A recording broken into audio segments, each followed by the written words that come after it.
To change your bank account on Webull, follow these steps. Open the Webull app, log in, launch the Webull app on your mobile device and sign into your account. Access the menu, go to menu, tap the profile icon or three-line menu to access the app settings. Navigate to banking, manage your bank accounts. Look for the transfers or banking option in the menu. Select it to view your linked bank accounts. Remove existing bank account, delete old account. Locate the bank account you wish to remove, tap on it and select remove bank account or a similar option. Confirm your choice to remove it. Add a new bank account. Link new bank. After removing the old account, tap the add bank account button.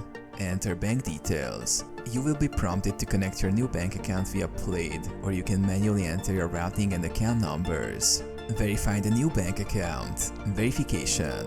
Webull may send micro deposits to verify your new bank account. Once received, return to Webull to confirm the amounts.